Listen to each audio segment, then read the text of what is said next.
బీహార్లో రెండో దశ ఎన్నికల ప్రచారం ముగిసింది. చివరి రోజు నేతలు సుడిగాలి పర్యటన చేశారు. బీహార్లో ప్రధానంగా బీజేపీ, జేడీయూ, ఎన్డీఏ కూటమి, ఆర్జేడీ, కాంగ్రెస్ల మహాగఠబంధన్ కూటమిల మధ్య పోటీ నెలకొంది.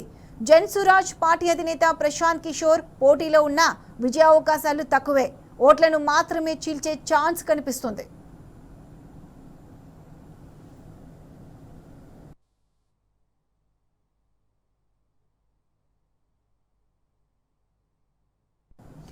ఎన్నికల ప్రచారం చివరి రోజు కిషన్గంజ్లో నిర్వహించిన సభలో రాహుల్ గాంధీ బీజేపీపై విమర్శనాస్త్రాలు సంధించారు.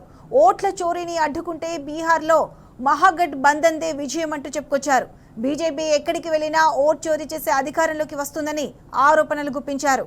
కర్ణాటక, మహారాష్ట్ర, హర్యానాలో ఓట్ల చోరీపై ఆధారాలు చూపించిన ప్రధాని మోదీ, కేంద్ర మంత్రి అమిత్ షా, సిఈసి జ్ఞానేష్ కుమార్లు సమాధానం ఇవ్వలేదు. ఎందుకంటే వాస్తవాలన్నీ ఇప్పుడు ప్రజల ముందుకు వచ్చాయన్నారు. మోదీ, అమిత్ షాలు దేశంలో ఎక్కడికి వెళ్ళినా చివరకు ఓట్ల చోరీ విషయంలో దొరికిపోతారన్నారు. రాహుల్ గాంధీ విమర్శలకు అమిత్ షా స్ట్రాంగ్ కౌంటర్ ఇచ్చారు. ఎన్డీఏ పారిశ్రామిక కారిడార్ ను ఏర్పాటు చేయాలని చూస్తుంటే ఇండియా కూటమి శత్రువుల కారిడార్ ఏర్పాటు చేయాలని చూస్తుంది. ఎన్నికల ప్రచారంలో భాగంగా బీహార్లోని ససురాం వేదికగా షా ఈ వ్యాఖ్యలు చేశారు. రాహుల్ గాంధీ, తేజస్వి యాదవ్ చేపట్టిన ఓటర్ అధికారి యాత్ర బీహార్ను అభివృద్ధి చేసేందుకు కాదని దేశాన్ని నాశనం చేసే శత్రువులకు కాపాడడానికి అని ఆరోపించారు. కేంద్రంలో కాంగ్రెస్ అధికారంలో ఉన్నప్పుడు దేశంపై ఉగ్రదాడులు తరచూ జరుగుతుండేవని, కాంగ్రెస్ శత్రువులతో చేతులు కలిపిందనడానికి అదే సాక్ష్యమన్నారు. ఎన్డీఏ కేంద్రంలో అధికారంలోకి వచ్చాక ఉగ్రదాడులు తిప్పికొట్టి ప్రత్యర్థులపై దాడులు చేశామన్నారు.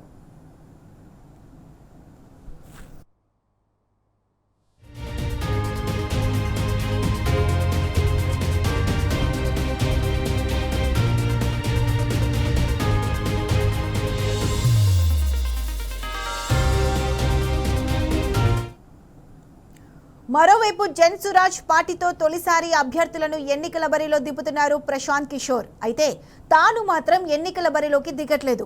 పార్టీ అభ్యర్థుల తరపున ప్రచారం చేశారు. నితీష్ హయాంలో, లాలూ హయాంలోనూ రాష్ట్రానికి ఒరిగిందేమీ లేదన్నారు. ఒకరు అభివృద్ధి చేయకుండా జంగిల్ రాజ్ చేస్తే మరొకరు అవినీతితో జంగిల్ రాజ్ చేశారంటూ విమర్శలు గుప్పించారు. రెండు పార్టీలో ఎవరికి ఛాన్స్ ఇచ్చినా మరోసారి బీహార్ జంగిల్ రాజ్ కావడం ఖాయమన్నారు. ధన్ సురాజ్ కు ఓటేసి బీహార్ను అభివృద్ధి పదంలో నడిపించాలని ప్రజలకు పిలుపునిచ్చారు.